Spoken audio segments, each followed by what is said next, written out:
Okay, Purim is around the corner. We're going to start reading the Megillah, Megillat Esther. The first three words of the Megillah create a lot of problems. Vayhi bimei Ahashverosh. It was in the days of Ahashverosh, but we don't know what were the days of Ahashverosh. When did he rule? When did he reign? The Megillah doesn't give us any cross references to other events, except for in chapter 2, verse 5 and 6, when he speaks about Mordechai, it says, Asher hoglam Yerushalayim im hagolah asher hogleta. He was exiled from Yerushalayim with the exiles who left with Yechoniah, the king of Yehuda, Nebuchadnezzar melech Bavel. All that is a while before the destruction of Yerushalayim. That Golah, which is called Galut Yoyachin or Yechoniah, happened at around 596 or 600 years before the Common Era. That we know. But the problem with this verse is that it says there was a man in Shushan and his name was Mordechai ben Yair ben Shimei ben Kish. It skips generations. It gives us like a short summary of his genealogy, and it says that was exiled from Yerushalayim. We don't know which of the people in the list was exiled from Yerushalayim. What is Mordechai?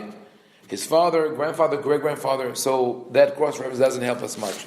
Most people believe that the story of the Megillah happened between the destruction of the first temple in 586 and the proclamation of Cyrus the Great that allowed people to return to Yerushalayim in 538 BCE. So it's about that time frame. Ramban, Rabbi Moshe ben Nachman says, no, it happened after they returned to Eretz Israel, after they built the Bet HaMikdash, and some Jews were in Eretz Israel, a lot of them were dispersed all over the world. There are still some others, in the academic world that doubt the whole validity of the story as is told in the Megillah. The truth is, the story is a bit exaggerated, and it's obviously the story is written for the stage. Of all the stories in the narratives of the Bible, this one is, you could say, the most stage ready, dramatic, and also stage ready in the sense of that in every scene in the Megillah, we're given the location, the protagonists, and the scenery. And the scenery is very lush. Everything is described with great detail. The fabrics, the material, the sizes of the goblets, etc. So everything is very elaborate, as if the author wanted you to take it to the stage and present it, which people do. It's called Purim Shpil in the Yiddish-speaking communities, like the Purim play, and a lot of versions were written around the Megillah and its theatrical core. So we'll put this question aside. Like when exactly it happened, it doesn't really matter. Ahashverosh, in terms of the who is that king Ahashverosh? There were several kings by that name. The equivalent, the way it is transliterated into Greek, is Artaxerxes. We know of Xerxes. Then Xerxes in Greek is the equivalent of Hashrash. The X is Het, the R. So it sounds like Hashverosh is not probably the way they would pronounce it in Persian. It would be like Hashrash or something like that. So Xerxes is the equivalent. Anyway, they're just setting the stage. What? Yeah. So it seems like it was a king that gets easily angry. In more in detail about the Megillah, well known, the rabbis also mention it. God's name is not mentioned in the Megillah. Throughout the book of Esther, there's no mention to Hashem's name. So people understand that as Hashem's hand is beyond the scenes directing everything. That's one way to understand it. There's another way to understand it, that Hashem is not involved at all. And there's the message is that people are responsible. And Hashem lets people run the show. It's about Mordechai, it's about Esther, Haman and Hashverosh, four protagonists. Vashti is thrown in the beginning just to set the stage and the mood to tell us who we're dealing with. But the story moves between those four characters: the king, and his advisor, Mordechai and Esther. And they are the ones that will make or break that story. And it also shows us that sometimes you could have grand schemes, empires, wars, building governments, and because of the emotional stability or instability of one person, everything can come tumbling down. It's amazing. You have this powerful king, this very shrewd advisor, Haman and Ahashverosh, and one woman, Esther, who manages to manipulate them both and make things work her way. So this is, I think, the one of the core ideas of the Megillah. So the first leg of this story in chapter 1, Ahashverosh throws a huge party, 2 parties. The first one is for all the ministers, the officials who come, Hel Paras Umadai. There's always the reference to Paras Umadai, Persia, and Media or Madai. And those were 2 tribes that got together at the time of Cyrus to topple the Babylonian Empire. So we know this is a valid fact that Paras Umadai were the ones who succeeded Babylonia, and that party takes 180 days, and it's a show of power. He shows everyone the greatness, and it's a way to establish his reign and to gain respect from all these ministers. And then he throws another party. Shivat Yamim b'Hatzar Ginat Bitan HaMelech. He throws a party to all of the citizens of Shushan, the capital, for 7 days, and that is, and here one example of the Megillah, how the Megillah sets the location. B'Hatzar Ginat Bitan HaMelech. In Hebrew you could do a construct, and this is a triple construct. In the courtyard of the garden of the of the guest house, so like of the king. Meaning, there's a palace, and then there's like a smaller palace next to it, and that palace has a garden, and outside the garden there's a court, and that court fits all and accommodates all the people in Shushan. So he has a huge palace, but the king is also welcoming, and he wants everybody to, and that also fits with all this description. Goes very well with the mentality of the Persian Empire. What the Persian Empire did that was more durable and long-lasting than the Babylonian Empire was to have this kind of friendly embrace, like the bear hug of the Soviet Union, but in a way that gave people independence and allow them to operate within their respective states and countries. The Babylonians were not just divide and conquer, but also displace and transfer. So whatever they conquered, this is describes in Yeshayahu in one verse about Nebuchadnezzar, Ki orid amim kabir va'atudotehem shoseti. He says the king praised himself for destroying the nations and scattering in them around the world. The idea of Nebuchadnezzar was that if you displace people and you put them in a new country, they have no loyalty to that country, and therefore they will not rebel against him.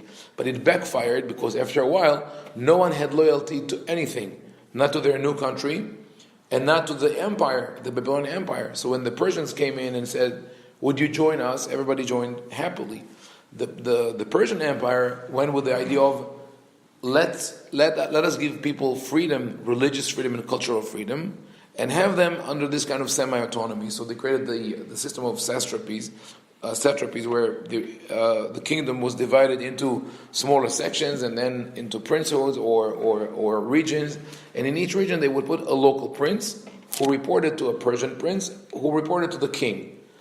And that's why here it is emphasized, and people could drink as much as they want, but it is not imposed on people to drink, as was in some places, to do as everyone wishes. So he wants to make everybody comfortable. An important, already we see even in the party, an important word, dat. Vashetiyah kadat. The drinking was legislated. I mean, there were rules, even though it was not enforced, but there were rules. And that is something important to remember in the Megillah, because the Persians were sticklers for the written word. The law was important. And that is a key factor in the whole Megillah, because everything that is done by Hashverosh, by Haman, by Esther, has to follow a legal process. Even when Esther convinces the king that her people is in danger, she says, please retract the original decree. He says, I'm very sorry, it's already has been legislated, it's a law, I cannot overturn it. What can I do? He says, write a new law. The new law is not going to override the previous one. You cannot do that, it's already written. So it was written, so it shall be done, right? So the new law should be, you're allowed to defend yourselves. And we'll see how it plays out. And the word dat, today it is used very commonly in Hebrew to describe a religious person. They say dati, hiloni, religious, secular. But the word dat doesn't mean religious. It means law-abiding. The dat is law, dati is law-abiding. The first time it appears in the Tanakh is in Megillat Esther. The Masoret, the tradition of reading the Torah, corrected one word in the Torah itself, but it was influenced by the Persian text, because in Parashat Vezot HaBeracha there is a word that sounds like that. Mimino esh dat lamo. Right? Hashem misinai ba v'zarach mir. So it is written as one word, eshdat, but the Mesorah, the tradition separated it to be two words, esh and dat, the fire of religion, as if to say that the Torah is the fire of religion. But the etymology of the word, why is it written as one word? Because eshdat is from the Akkadian foundation. It makes much more sense in the context of that pasuk in Vezot HaBeracha. Is dat you're referring to the same as dat in the Sphira? No, that's da'at. That's da'at with an ayin. Yeah, in the Sphirot it's da'at with an ayin. This is just two words, two letters, dat, dalet tav. So everything is according. The concept of religion itself is not a Jewish concept. Right, it's not. It's a later, right. It's a later concept. In that religio means to be, straightforward, following the law. Now, on that, the whole story of the party, the rabbis expounded on in the Midrash, saying that was the fall of the Jewish people. They enjoyed the meal of that wicked man. Now, there are two assumptions in this statement. One, that Ahasuerus was wicked, and we don't see throughout the Megillah that he was wicked. What we see, I think, is that he was lazy. I wouldn't even say stupid. People some say he was a fool. He was not a fool. He was smart, or maybe average intelligence, but he inherited the kingdom from his father. He didn't have to work hard. He might have been the third or fourth generation of royalty. He already inherited an empire. Why would he work hard? He wants his officers and ministers to do the work for him. So once he found Haman, that's later on, that worked perfectly for him. So when he wants to accommodate everyone, it would make, again, sense, according to the mentality of the Persian Empire, to provide the foods that every person would be able to eat, and not to force them or to put in front of them something that they cannot eat. That would be counterintuitive to the Persian policy. This is something that, when we think of great political powers, this is something the British Empire would have done, and it did. When the British occupied India, they had their army worked with local soldiers, and it went quite well until, at a certain point, the central command in England decided to switch from oil for the guns. Instead of oiling the guns with the machine oil, they decided to use lard. And the Muslim and Hindu soldiers rebelled against that. They said, we cannot touch it. It's the Hindus are vegan and the Muslims would not eat pork. So they said, we're not willing to touch lard. But the British insisted. this is the law. They would not accommodate them. And that was the cause for rebellion, which led to a bloody war. So this is not something that the Persians would have done. So this whole discussion in the Midrash about how the Jews went and ate non-kosher food has no basis whatsoever. If it had a basis, it was that the rabbis who spoke about it at the time, 200 or 300 years after the events in the Megillah, were talking to their generation. And in their generation, maybe they saw how Jews and Greeks live and eat together, and they were not happy with that. So they were trying to tell them, if you associate and socialize with the local Greeks and you eat their food, you will be punished the same way as the Jews were punished or were threatened in the Megillah. So that is the one assumption that I said is not there. No, two. One, that he was wicked. He was not wicked. Second, that the food was not kosher. It probably was kosher or available for them. The commentators added on into that midrash, even saying the idea of the soda, of the meal being not kosher, and then the Jews enjoying it, and that's why they suffer. They say, why would they suffer? They had to go and eat because the king commanded them to do so. So they say they were punished because they enjoyed it. That's why the rabbi said nehenu. They should have gone as being as someone who has no choice, but don't enjoy it. So the fact that Esther is Jewish, Jewess, and she becomes a part of the king's family, she's not eating. We're assuming I'm right. Assuming she's just she's not distinguishing herself as a Jew. Right.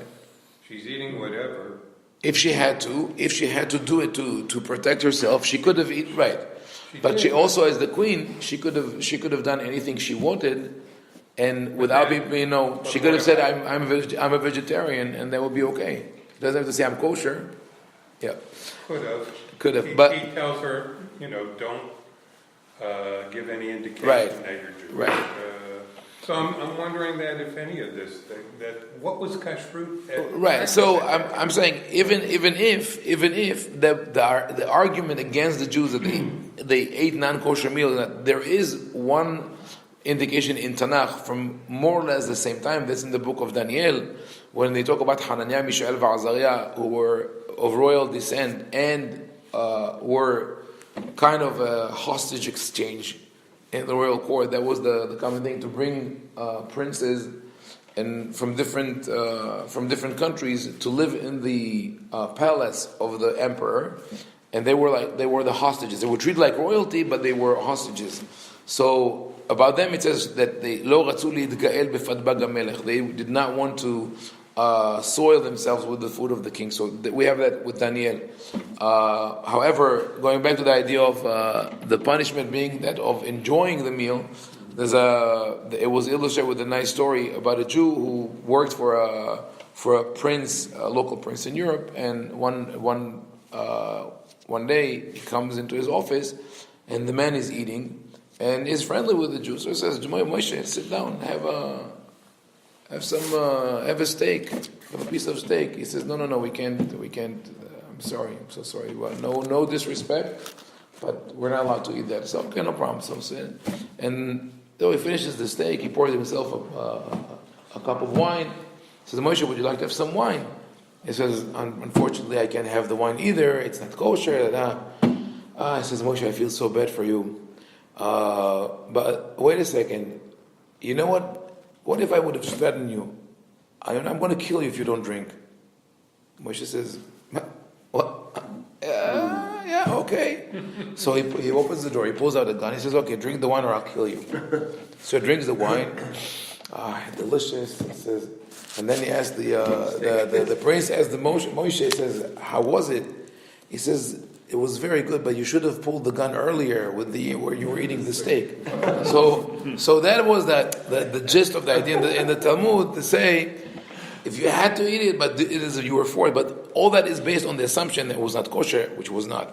And the whole story about the feast is to show, on one hand, this sort of generosity of Ahasuerus, his willingness to include everyone, and on that backdrop, to raise the question, how was he willing to annihilate a whole nation? If he's so accommodating, how does he go with Haman and he says, I'm going to annihilate a whole nation? That's one, right? That's the one. Whatever you want. Right, that's the one takeout that we have from that story, from that portion of the story. The second, it is to set the stage to understand what was important to Ahasuerus. What was important for him was loyalty, especially from his wife. What happens with Vashti? Vashti throws a feast, also a party, and when the king calls her, she disrespects him and refuses to come, which we'll see tomorrow. We'll see why. Again, here they called her Vashti the wicked, and she's a wicked woman, because we have to find reasons for her downfall. But it's not in the Megillah. The first chapter sets up the mood to understand both Ahasuerus as a king and as a husband.